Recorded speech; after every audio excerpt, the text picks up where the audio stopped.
Zoti Islami, si e shpjegoni skandalin e fundit që ka përfshirë sistemin e ri drejtësisë, edhe pse ju po themi jeni një nga eksponentët e drejtësisë, pra që keni denoncuar shpeshherë atë çka ndodh me sistemin e ri drejtësisë?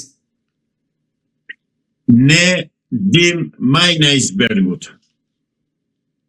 Ky skandal që ka dalë tani është një më i pakti dhe më, domethënë që s'kan ditur ta mbulojnë. Po kemi të tjera sa të duash që nuk po dalin në dritë. Unë do marr vetëm një fakt që i ftoj ata të prokurorisë, të Këshillit të Lartë Prokurorisë, kanë disa ankesa të mia zotëri për prokurorinë e Gjirokastrës. Kanë disa, kam një vit e ca që po i drejtoj ankesa për shkeljet, për korrupsionin e jashtëzakonshëm që ka prokuroria e Gjirokastrës, dhe ata s'marrën asnjë mas. Se s'kan ngjet merren me ankesat e mia dhe me problemet që ngrohen, se do vjen të bredhen me që vjen për ankesë.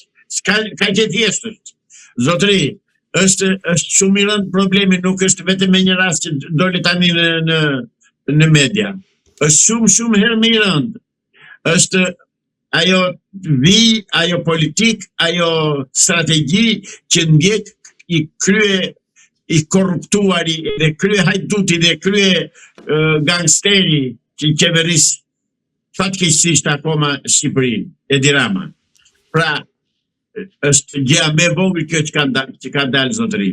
Unë i drejtojmë KLP-s, Këshillit të Lartë Prokurorisë, që të më zgjidh problemet me prokurorinë e Gjirokastrës, sepse po shkel ligjin një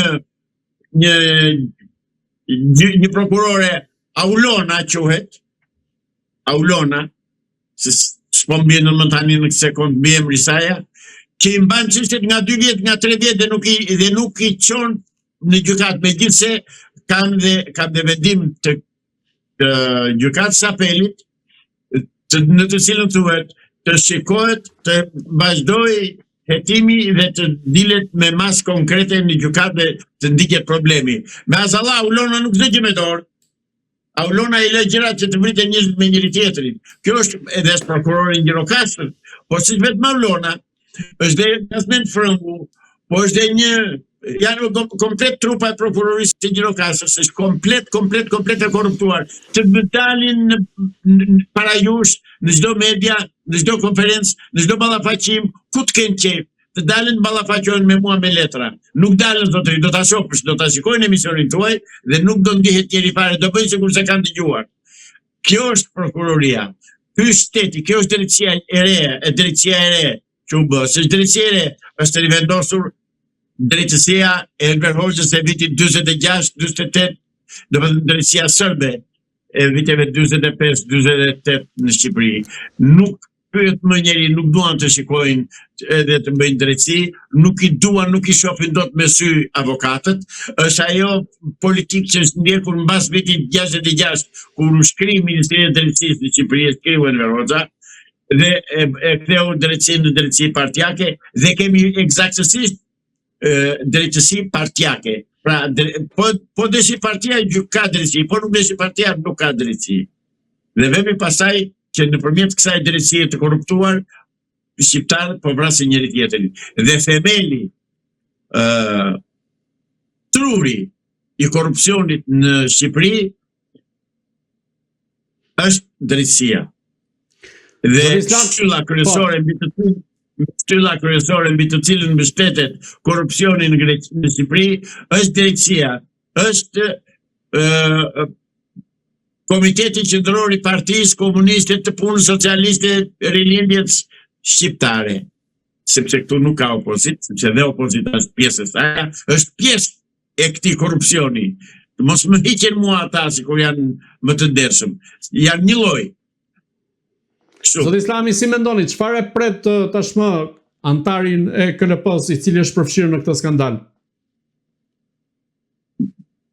Do ta çojë diku gjetri, do t'i japi një licencë për avokatëve kaq. Nuk i dënoj njëri tjetrin këta zotëri. Nuk e dënoj njëri tjetrin. Këta njëri tjetrin e dënojnë vetëm po vendosin Edi Rama. po deri partia. Ora ka drejtësi partia ke më kështu a them, si e doni ta perceptoni. Po t'jap rastin e Vlorës, rastin e Sarandës. Prokurori Sarandës e quan vrasjen që ishte bërë asaj vajzës në 2019, prokurori Sarandës, ish prokurori Lorenzo Mërkuri, e quan mbytje në ujë. Mbytja në ujë, zotëri, e fryn trupin e njeriut e bën kacek. Gjë që s'kishte ndodhur me atë vajzën.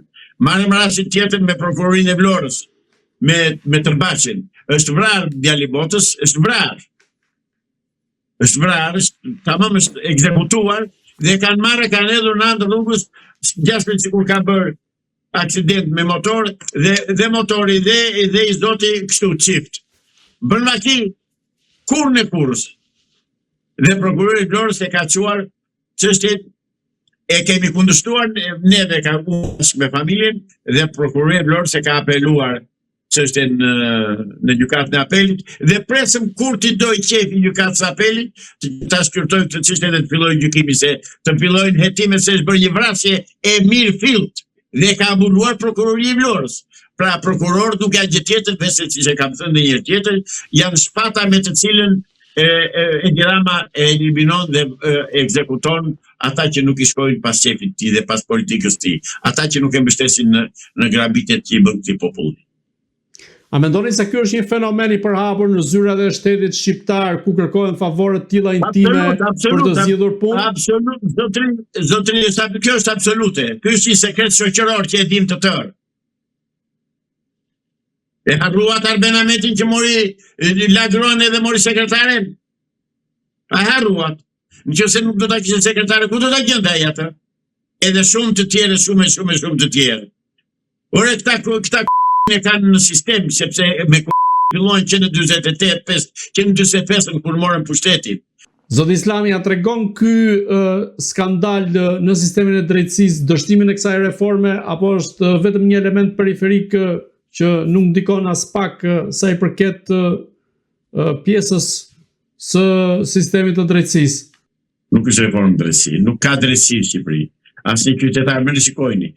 Shiko, se janë gjëra që kemi thënë, janë mira dosje që mbeten për të gjykuar e për të kaluar në gjykat dhe nuk kalojnë për arsye se këta kanë shkurtuar maksimalisht numrin e gjyqtarëve dhe të prokurorëve.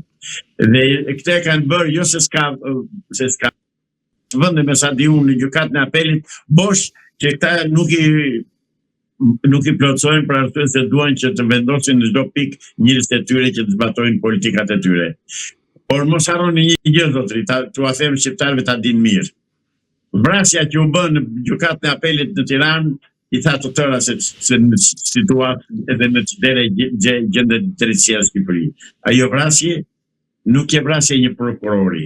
Ajo vrasje që vrasje drejtësisë e reformës së drejtësisë që bën komunistët shqiptarë. Ajo vrasje ishte ekzekutim i të ashtu quajturës drejtësi në Shqipëri. Si është e mundur që prej asaj ngjarje aq të rëndë në Shqipëri nuk është reflektuar qoftë i përket reformimit të elementeve të sigurisë, apo nga ana e tij sistemi i drejtësisë të rrisë përgjegjësinë maksimale kundrejt qytetarëve? Po pse kush ka pritur që të ketë ndonjë ndryshim? Absolutisht jo, përkundër, vazhdon me të njëjtin ritëm ajo kasapan që ajo giljotin që vazhdon në Shqipëri që nga 45-a edhe sot e kësaj dite. Ajo giljotin, është giljotin drejtësia në Shqipëri, nuk i drejtësi. Pra askush të mos presë reflektim. Punë e madhe, thotë, ja bra një prokuror, ju pris punat e ka të tjerë, thotë Edi Rama. Dhe nuk pyesin komunistët shqiptarë për prona, për të vjedhur prona dhe për të qeverisur vendin, nuk pyesin se sa do vrasin dhe si do vriten. Ata me diktaturë, me vrasje e filluan, me vrasje e vazhduan, me vrasje e vazhdojnë dhe me vrasje do ta vazhdojnë sa kohë që janë në pushtet. Zoti Islami, çfarë pritet të ndodh tani e tutje me sistemin e drejtësisë ku duket që një moment caktuar që pritet godas në nivelet e larta siç ishte rasti i Ballukut, ka ngecur sharra në gosh, po themi, përballë qeverisë së kryeministit Edi Rama? Asnjë gjë nuk pritet të ndodhë. Unë për vetë time nuk pres asnjë për ashtu, përveç se të thellohet më tepër krimi në drejtësi, të thellohen më tepër vjedhjet, grabitjet e pronave nëpërmjet drejtësisë. Këtë presun drejtësi në Shqipëri. Sa kohë që janë këta në pushtet, këta nuk janë për drejtësi zotëri, këta nuk janë për ligj, këta janë për diktaturë, dhe këta diktaturën e kanë vendosur në mënyrë të plot, por pa zhurmë. Dhe ishim tek ajo që të thashin në fillim, tek prokuroria, t'i kthehem edhe një herë prokurorisë. Unë nuk di se kujt janë kohën më për këshillin për prokurorisë, se këshilli i lartë prokurorisë na dolli tani që pas ka dhe që brenda, që nuk ishte vetëm ai mesazhove me mesadim.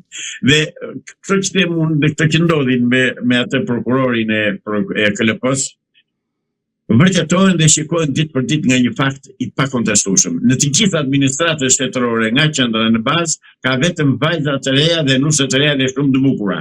Dhe nuk ka të moshuar në gjykatë. Kanë vënë gjykata tani dhe në këto prokurori ca çupërlina që zoti i madh. Në Amerikë nuk mund të jesh gjyqtar pa mbushur moshën 50 vjeç. Në Itali nuk mund të bësh gjyqtar ose prokuror pa kaluar 8 vjet avokati. Këto gjyqtar kat, edhe prokuror kat në Shqipëri, sa dalin nga shkolla, vete bëjnë atë kursin e magjistraturës të ashtu quajtur, shkollë e magjistraturës, dhe direkt e në sallë të gjyqit, dhe i thonë këmbës dorë, ja kjo është situata në drejtësi, kështu që thash, për mua drejtësia ka vdekur. Sa kohë që do ketë komunist në pushtet në Shqipëri, drejtësi s'ka.